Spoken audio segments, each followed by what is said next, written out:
Taiwan, 1965. Not war, but a training exercise.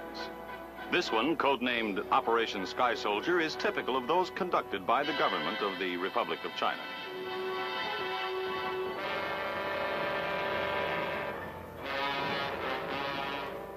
American observers are members of the Military Assistance Advisory Group, often referred to as MAG. Their mission? To assist, advise, and train the soldiers, sailors, and airmen of the Chinese Armed Forces. How did MAG Taiwan come about? What has it accomplished? Answers to these questions can be found in Taiwan's past history and present activities.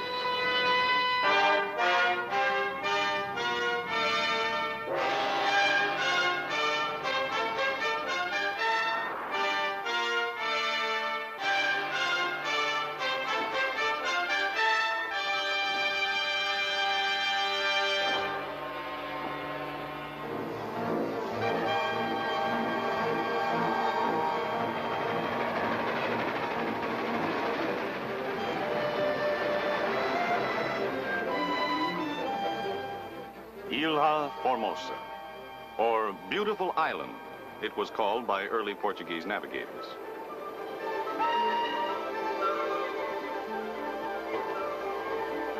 The Chinese called it Taiwan, meaning the terraced bay. Both descriptions are valid. Taiwan is the largest of a group of 78 islands held by the Republic of China. It lies approximately 120 miles off the communist-held mainland. The islands of Matsu and Quemoy straddle the entrances to the communist-held seaports of Foochow and Amoy.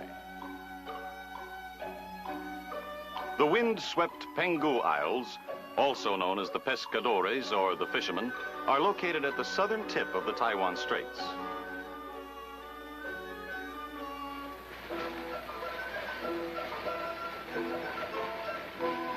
Taiwan is an island of considerable variety. Its eastern half is dominated by a chain of rugged mountains, a number of peaks being in excess of 12,000 feet.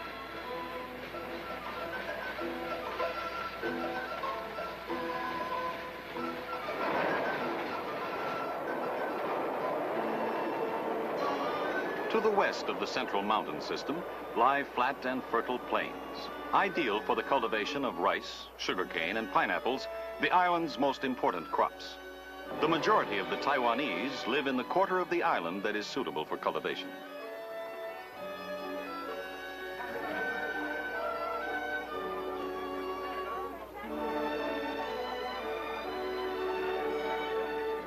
Taipei, the island's capital and the seat of the government of the Republic of China, is a modern city, bustling with movement and signs of 20th century prosperity.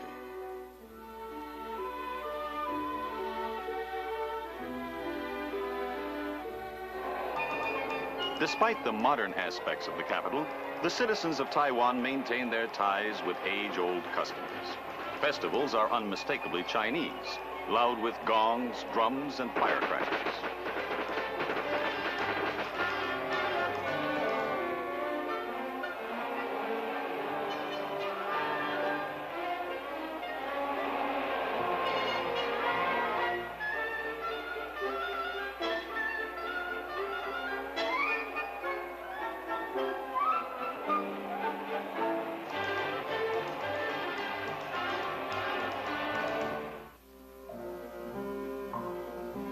Only a few minutes from Taipei, in the many rural villages, one is face to face with timeless traditions. They serve to emphasize the underlying continuity of Oriental culture.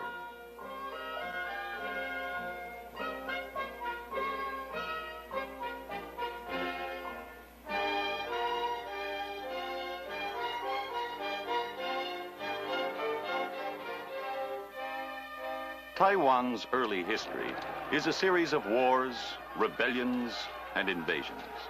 Beginning in the 12th century, Taiwan was the object of continuous and stormy struggles between rival foreign powers, pirate terrorists, and Chinese adventurers, all anxious for a foothold on this rich and strategically placed island.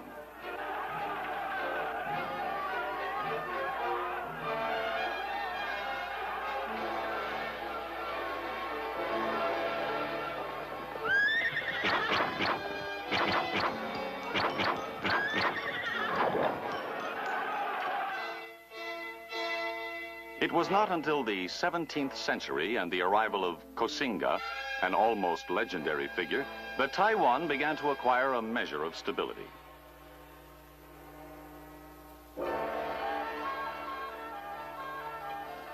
In the 19th century, Taiwan was a province of China, then under the rule of the Manchu dynasty, which brought a period of comparative peace to the troubled island. This peace, however, was to be short-lived.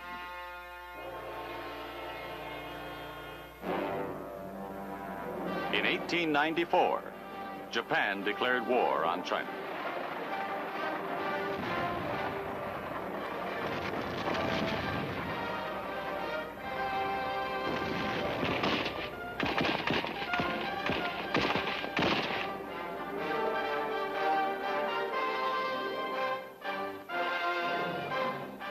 At the conclusion of the ill-fated Sino-Japanese War, Taiwan was officially ceded to Japan, in whose hands it would remain for the ensuing 50 years.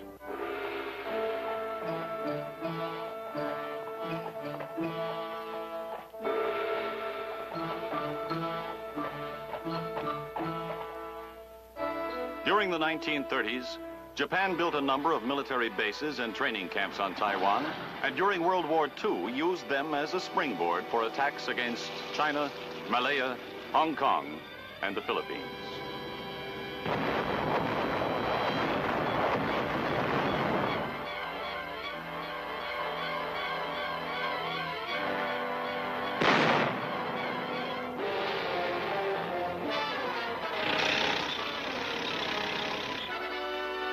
At the end of hostilities in 1945, Taiwan once again became part of Chinese territory under terms of the Cairo Conference of 1943.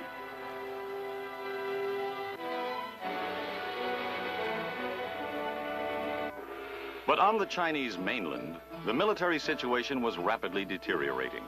City by city, province by province, nationalist government forces were being pushed back by the more powerful communist insurgents.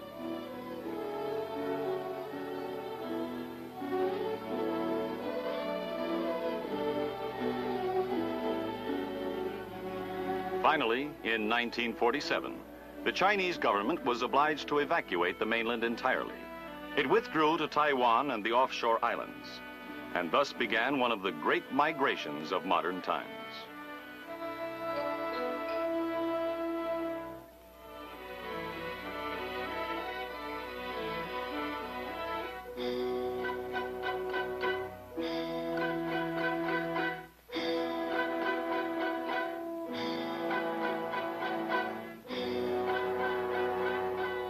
Overnight, Taiwan's population was swollen by 2 million mainland refugees, soldiers, government officials, and civilians, most arriving only with what they could carry. The effect of this influx taxed all aspects of Taiwanese life. The shortage of food, runaway inflation, and the need to sustain a large military establishment were major problems that had to be resolved.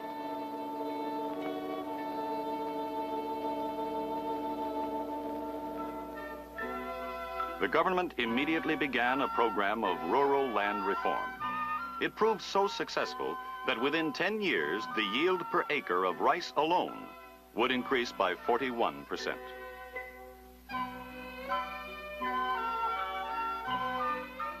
Most farmers were able for the first time to own their own land.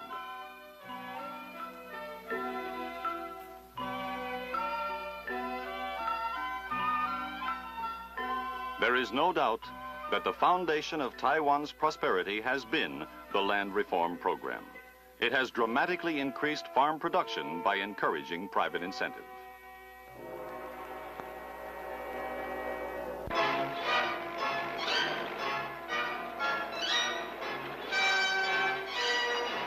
Direct and massive U.S. economic aid was also to play a crucial role in stimulating the Taiwanese economy. More than $1 billion would be loaned or given to the government of the Republic of China.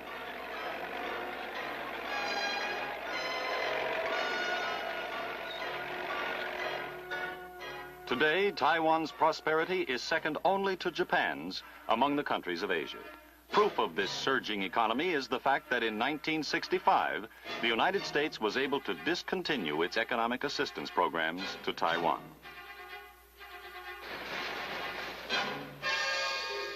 The government's own four-year economic plans and the efforts of private businessmen were equally important in rebuilding Taiwan's economy.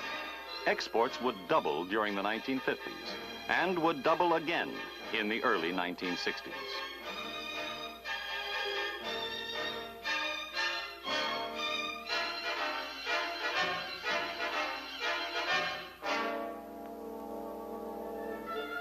Within a relatively short span of time, the government of the Republic of China was able to resolve many of the major problems set in motion by the sudden arrival of refugees in 1947.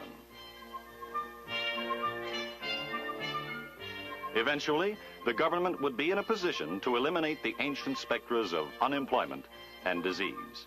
Improvement in health standards would bring about a decreasing mortality rate.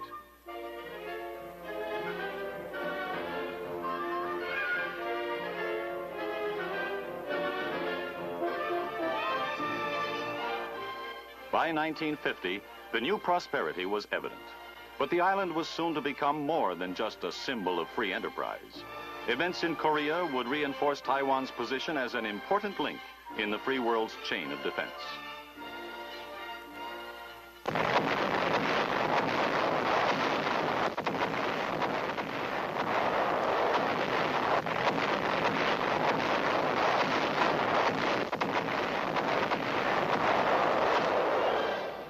In 1950, the Korean War made it apparent that the security of Taiwan and the offshore islands was vital to the security of Asia.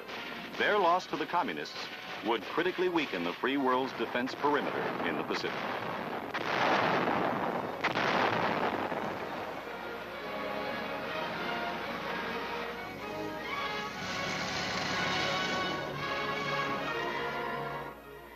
It was therefore essential that the free Chinese people be assisted in their efforts to remain free. The resultant military assistance advisory program was clearly a response to this need.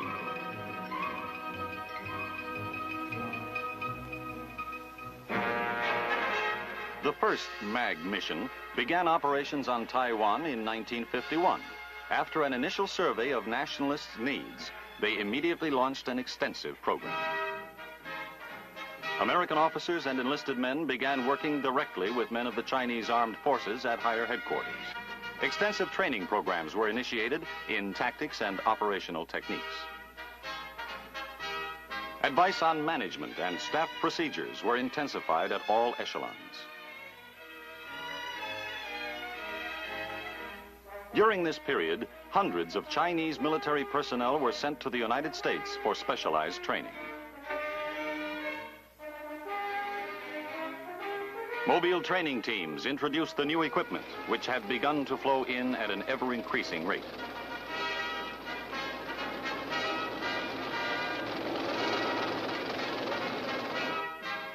United States technical representatives showed the Chinese how this new equipment should be used. In all, nearly $2 billion worth of military supplies would be made available to the Chinese armed forces.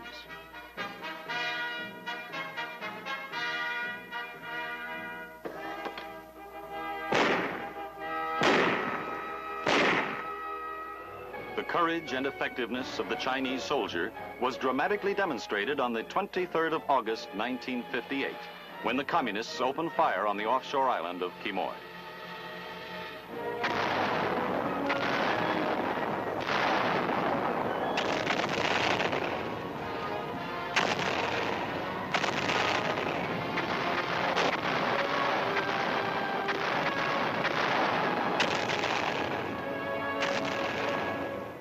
The barrage lasted 44 days, during which time hundreds of thousands of artillery and mortar shells hit the island, causing widespread destruction.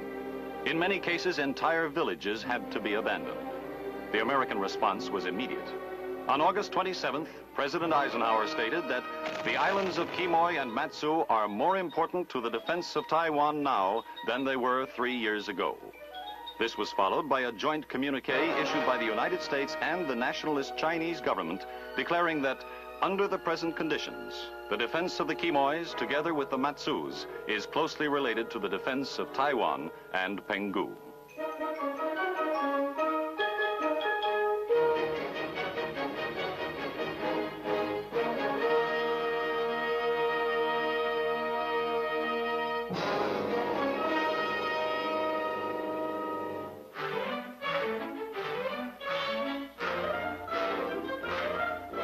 The consequence of the Quemoy incident was a rapid acceleration of the MAG program.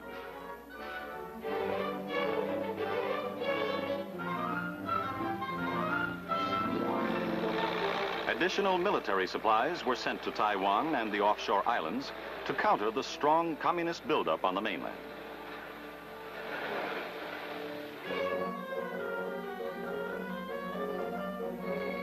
Pilot and ground training was stepped up to meet the new emergency. The Chinese Air Force became the recipient of the latest in jet fighters.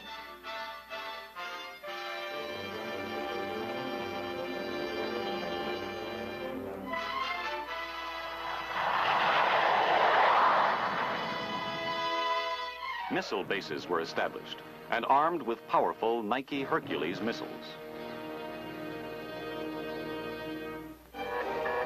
After its arrival on Taiwan, the first missile battery was operational in only 43 days.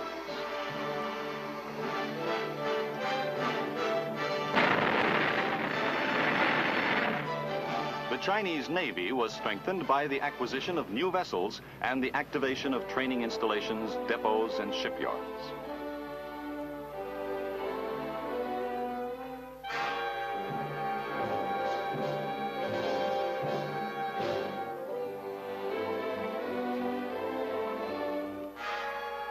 Destroyers and destroyer escorts were bolstered by patrol craft to keep the communist mainland under constant surveillance. Units of the National Army worked closely with the Navy in combined amphibious operations.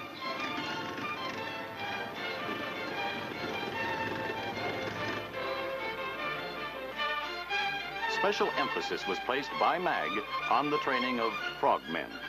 This exercise demonstrates a night raid designed to probe for information along the communist coast.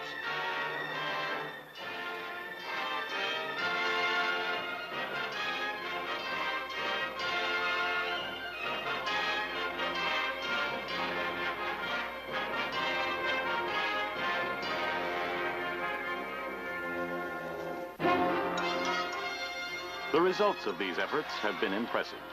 Taiwan's 600,000-man force now ranks as the world's 5th largest standing army. It is also one of the best trained.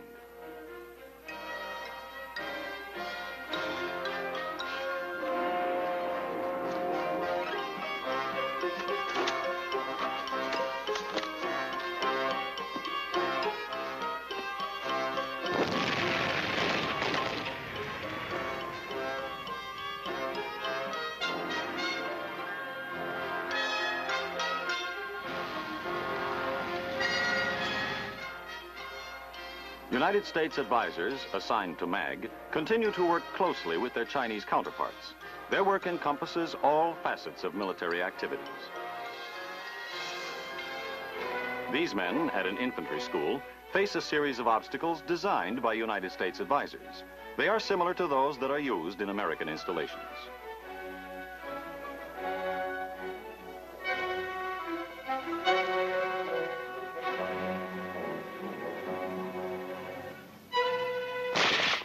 United States advisors have also set up training programs in a variety of light and heavy infantry weapons, such as rifles, machine guns, mortars, and recoilless rifles.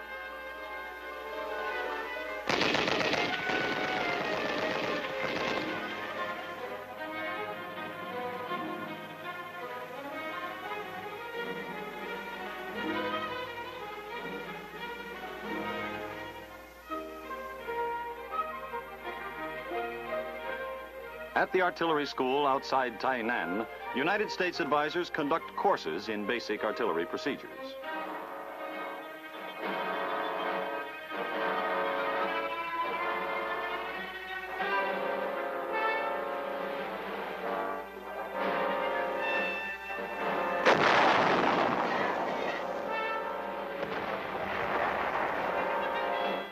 Near Tsai Ing at the Armor School, MAG personnel help direct training exercises in mobile defense.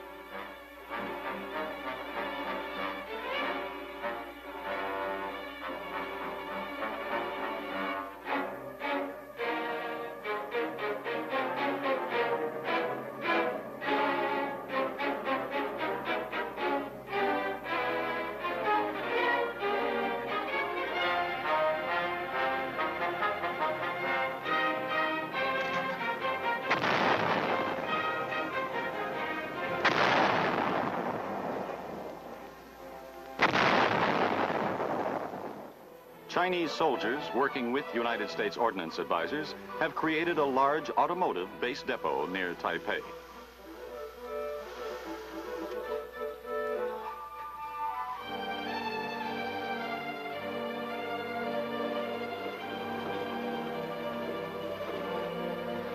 This depot has the capacity of turning out as many as 20 rebuilt vehicles a day, an unusual achievement for any repair depot. MAG efforts on Taiwan place special emphasis on airborne training.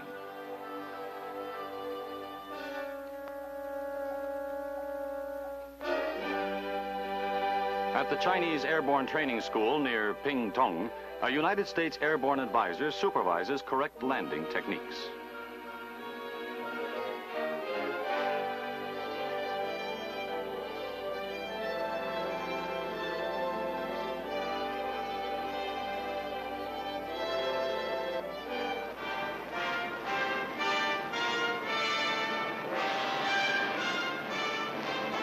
They are soon ready for the real thing.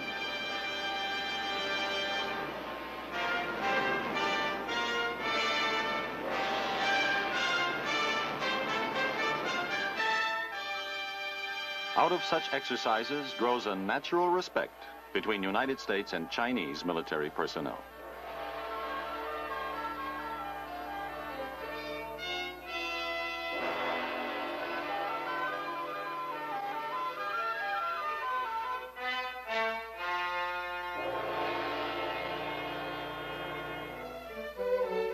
Equally important is the person-to-person contact which has developed between MAG advisors, their families, and the citizens of Taiwan.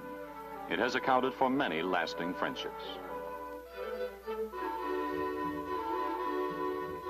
These American wives who conduct English classes in Taipei are adding to the total success of this person-to-person contact. MAG personnel have reason to be proud of their accomplishments. What they have achieved can be shown most graphically by a visit to Quemoy, where shelling still continues, but with propaganda leaflet rounds and only on odd-numbered days. Quemoy, just 12 miles square, is a complex network of underground corridors and fortifications blasted out of solid rock.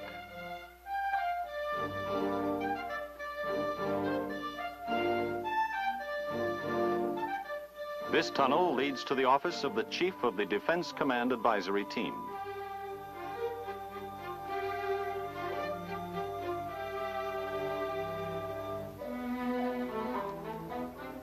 Much of their effort is devoted to a careful study of the many training programs now in operation.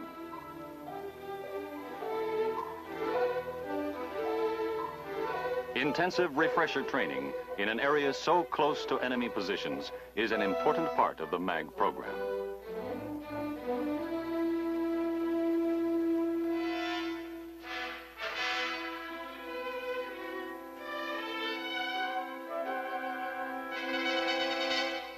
On Quemoy, MAG personnel and their Chinese counterparts live in caves or tunnels in close proximity to their duty stations.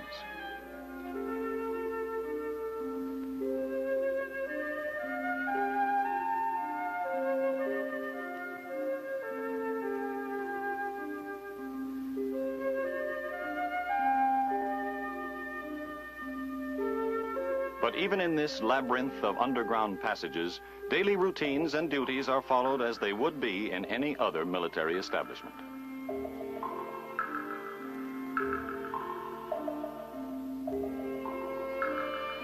The Chinese nationalist soldiers stationed on Quemoy are well trained and well equipped, and their morale is excellent. They accept their responsibilities with the knowledge that they are contributing to the defense of their country.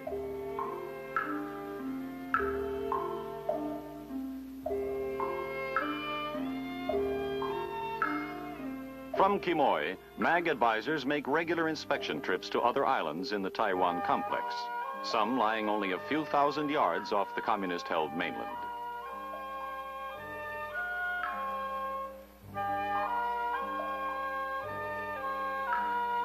On Ta Tan, frequent propaganda broadcasts are beamed to the Chinese across the straits.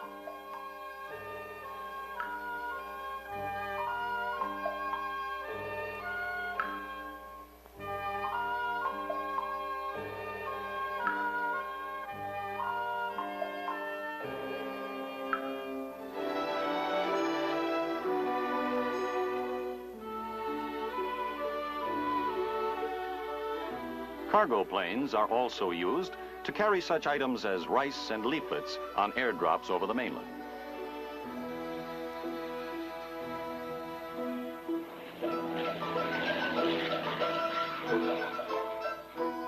Observers on Air Tan keep the communist coastline under 24-hour observation. Maps and mock-ups of the Amoy area aid in the location of communist emplacements and other strategic installations. These maps are constantly being updated.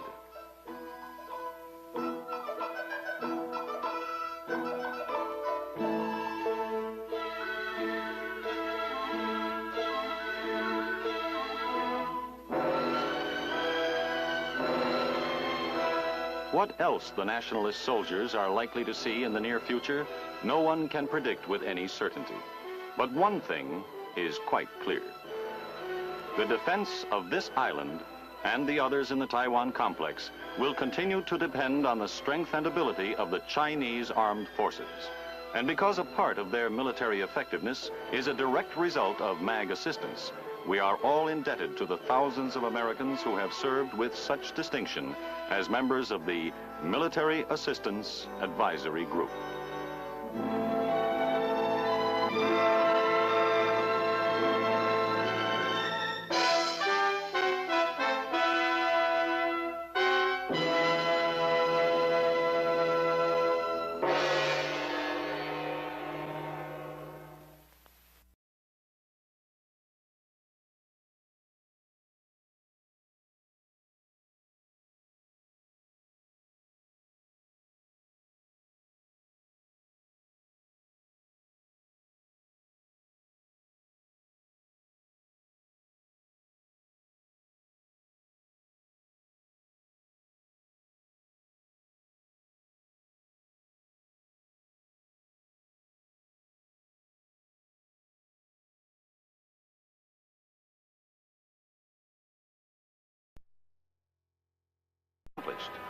Answers to these questions can be found in Taiwan's past history and present activities.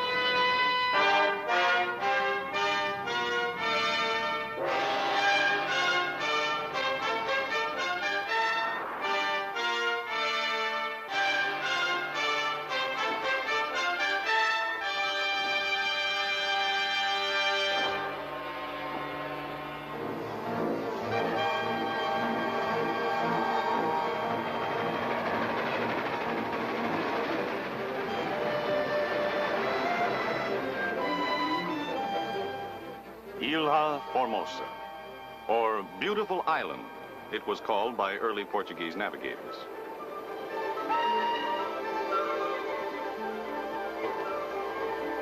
The Chinese called it Taiwan, meaning the terraced bay. Both descriptions are valid. Taiwan is the largest of a group of 78 islands held by the Republic of China. It lies approximately 120 miles off the communist-held mainland. The islands of Matsu and Quemoy straddle the entrances to the communist-held seaports of Foochow and Amoy. The wind-swept Penghu Isles, also known as the Pescadores or the Fishermen, are located at the southern tip of the Taiwan Straits.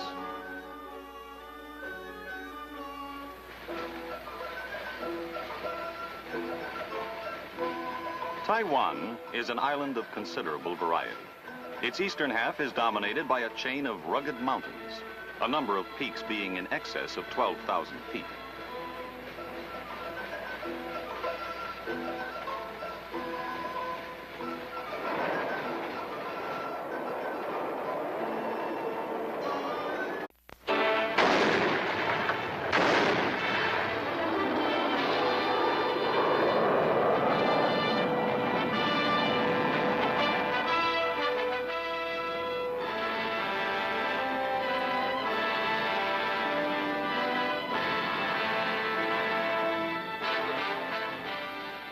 Taiwan, 1965.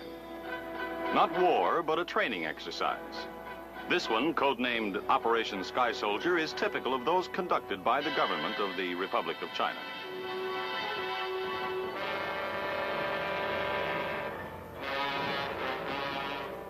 American observers are members of the Military Assistance Advisory Group, often referred to as MAG. Their mission? To assist, advise, and train the soldiers, sailors, and airmen of the Chinese armed forces. How did MAG Taiwan come about? What is it accomplished?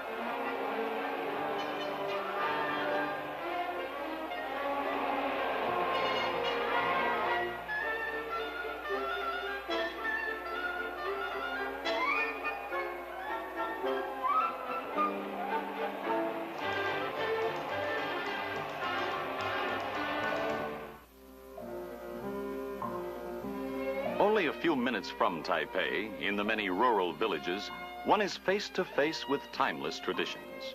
They serve to emphasize the underlying continuity of Oriental culture.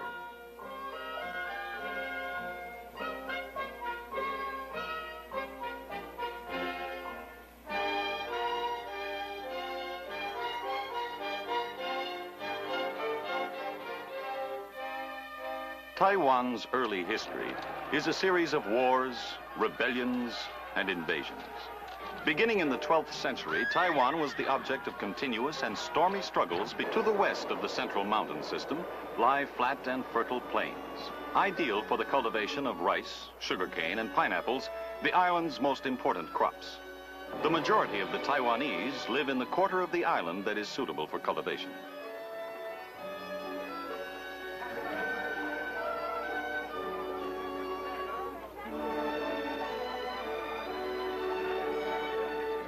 Taipei, the island's capital and the seat of the government of the Republic of China, is a modern city, bustling with movement and signs of 20th century prosperity.